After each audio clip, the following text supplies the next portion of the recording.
بالآخر متحدہ عرب امارات کی شہزادی شیخ ہندہ بنت فیصل نے بھارتی انتہا پسندوں پر شکنجہ کسنے کا فیصلہ کر لیا ہے۔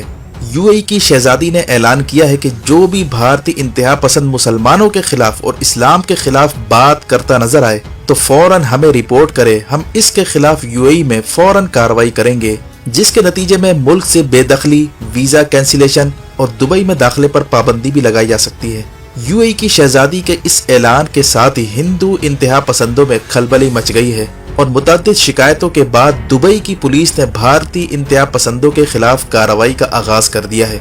واضح ہے کہ بھارت میں ہندو انتہا پسندوں نے مسلمانوں پر ظلم و ستم کا سلسلہ شروع کر دیا ہے۔ گاؤں رکشا کے نام پر مسلمانوں کا قتل عام ہو، موب لنچنگ ہو یا لو جہاد یا کرونا جہاد کے نام پر مسلم مخالف ٹرینڈ چلانا ہو، ان سب پر دنیا بھر میں آوازیں اٹھنے لگی ہیں۔ یہاں تک کہ بھارتی مسلمانوں پر جمعے کی نماز پر پابندی کی مہم ہندو انتہا پسندوں کی جانب سے چلائی جا رہی ہے۔ حال ہی میں دلی کے قریب گڑگاؤں نامی علاقے میں ہندو انتہا پسندوں نے مسلمانوں کو جمعے کی نماز ادا نہیں کرنے دی اور پولیس کی مداخلت کے بعد جب جمعے کی نماز ادا کی جانے لگی تو ہندو انتہا پسندوں نے شور مچا کر نماز میں خلل ڈالنے کی کوشش کی۔ اس معاملے پر بھی دبئی کی شہزادی نے سخت نوٹس لے لیا ہے۔ یو اے ای کی شہزادی ان دنوں اپنے ٹویٹر اکاؤنٹ پر مسلمانوں پر ہونے والے ظلم کے خلاف مسلسل آواز بلند کر رہی ہیں، جبکہ بھارتی انتہا پسند جماعتوں کو شہزادی کی یہ حرکت ایک آنکھ نہیں بھا رہی اور مذکورہ شہزادی کے ٹویٹر اکاؤنٹ پر جا کر بی جے پی اور آر ایس ایس کے انتہا پسند کارکنوں نے گھٹیا زبانیں استعمال کرنا شروع کر دی ہیں۔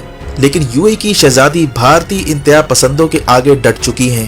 ان کا کہنا ہے کہ جب تک یو اے ای کی سرزمین سے بھارتی انتہا پسندوں کا صفایا نہیں ہوگا وہ چین سے نہیں بیٹھنے والی۔ یہ لوگ ہمارے ہاں روزی روٹی کمانے آتے ہیں اور ہمارے ہی خلاف زبان درازی کرتے ہیں۔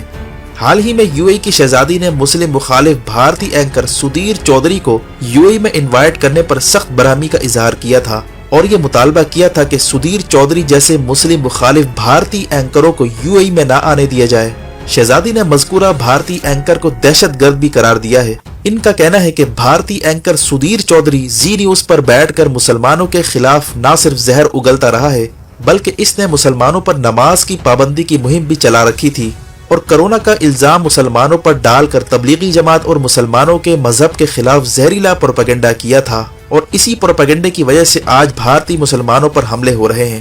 جبکہ بھارتی اینکر سدھیر چودھری کی جانب سے یہ وضاحت دینے پر کہ وہ مسلم مخالف نہیں ہے، شہزادی نے اس کے جواب میں ایک ویڈیو بھی شیئر کر ڈالی ہے جس میں سدھیر چودھری کو یہ کہتے سنا جا سکتا ہے کہ مسلمانوں کا مذہب اسلام بھارت کے لیے نہ صرف خطرہ ہے بلکہ ان کا نماز پڑھنا بھی بھارت کے لیے خطرہ بن چکا ہے اور اسے جہاد کے ساتھ بھی جوڑا ہے۔ بھارت میں اسلام مخالف رویوں پر ان دنوں پوری مسلم دنیا میں شدید غم و غصہ پھیل رہا ہے اور مسلم ممالک پر پریشر بڑھتا جا رہا ہے کہ وہ بھارتی انتہا پسندوں کو ویزے دینا بند کریں اور ان سے اپنی سرزمین کو پاک کریں تاکہ بھارتی حکومت کو یہ میسج پہنچ جائے کہ مسلم مخالف مہم کی بھاری قیمت انڈیا کو چکانا پڑ سکتی ہے۔ بھارت کو جب تک مسلم دشمنی کی سزا نہیں دی جائے گی اس وقت تک یہ سلسلہ نہیں رکنے والا۔ یو اے ای کی شہزادی نے انڈیا میں بڑھتے اسلامو فوبیا پر آواز اٹھا کر خاموش تالاب میں پتھر پھینک دیا ہے۔ اب دیکھنا یہ ہے کہ مسلم دنیا خواب غفلت سے کب جاگتی ہے۔